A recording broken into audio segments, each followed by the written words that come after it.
1990ல் ரஷ்யாவில் ஒருத்தங்களுக்கு ஒரு ஆண் குழந்தை பிறக்குது. 4 வருஷத்தில் அந்த குழந்தை அந்த வீட்டை விட்டு போயிடுது. என்ன அது அங்கே தெரிஞ்சுக்கலாம். 1990 அந்த காலகட்டங்களில் ரஷ்யாவில் ஒரு லேடிக்கு ஒரு பையன் பிறக்கிறான். அவங்க ஹஸ்பண்ட் பற்றி டீட்டெயில் எதுவுமே இல்லை. அந்த பையன் பிறந்து அவனுக்கு 4 வயசு ஆகிறப்ப அவங்க அம்மாவும் சரி, அவங்க அம்மாவுக்கு ஒரு பாய் ஃப்ரெண்ட் இருந்தாங்களாம். இவங்க 2 பேருமே ஆல்கஹாலிஸ்ட்.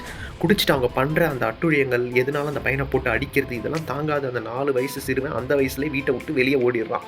என்னன்னாலும் பையன் இல்லை. அவங்க அம்மா போய் போலீஸில் கம்ப்ளைண்ட் கொடுக்குறாங்க. போலீஸ் ஃபுல்லாக தேடுறாங்க, ஆனால் கிடைக்கவே இல்லை.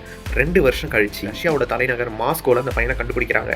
அந்த பையனை போய் பிடிக்கலான்னு இருக்கிறப்ப 3 நாய் அந்த போலீஸ் அந்த பையனை கேப்சர் பண்ண விடாமல் கடிக்க துரத்துது. போலீஸால் அந்த பையனை பிடிக்கவே முடியல. ஃபைனலி யோசிச்ச போலீஸ் ஃபுட்டை காமிச்சு அந்த நாயை ஏமாற்றி அந்த பையனை பிடிக்கிறாங்க. பிடிச்சி அவங்க பெற்றவங்க கிட்ட ஒப்படைக்க பார்க்குறாங்க. ஆனால் அந்த பையன் போக மறுக்கிறதால அவனை ஆர்மி ஸ்கூலில் சேர்த்து, நம்ம இதில் தான் சேர்ப்பாங்கள்ல, கருணை இல்லம், ஆர்ஃபனேஜ், அந்த மாதிரி இடங்களில் அவன் வளர்கிறதுக்கான வழிகளை ஏற்படுத்தி கொடுத்துட்றான். 4 வயசு பையன் சொன்னேன், 2 வருஷம் அவன் வீட்டை விட்டு வெளியில் வந்தான்னு சொன்னேன். எப்படி அவன் சஸ்டெயின் பண்ணியிருப்பான்னு கேட்டால், பிச்சை எடுத்து சின்ன சின்னதாக அவங்க கொடுக்குறத சாப்பிட்டு 2 வருஷம் 3 தெரு நாய்களுக்கு அவன் சாப்பிட்றத அந்த நாய்களுக்கும் போட்டு, அந்த நாய் அவன் கூட இருந்த அந்த பையனையும் பாதுகாத்து. ரஷ்யாவில் எவ்வளோ குளிரும் வின்டர் டைமில், அந்த குளிரில் ஹோம்லெஸ்ஸாக அந்த பையன் வாழ்ந்துருக்கான்.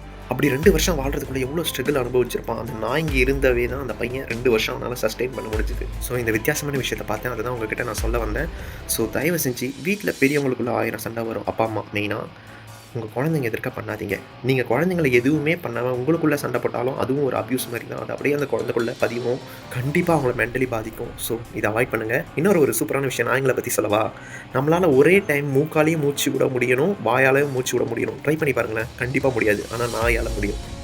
நான் ஒரு 3 நாய்க்கு சாப்பாடு போட்டேன்.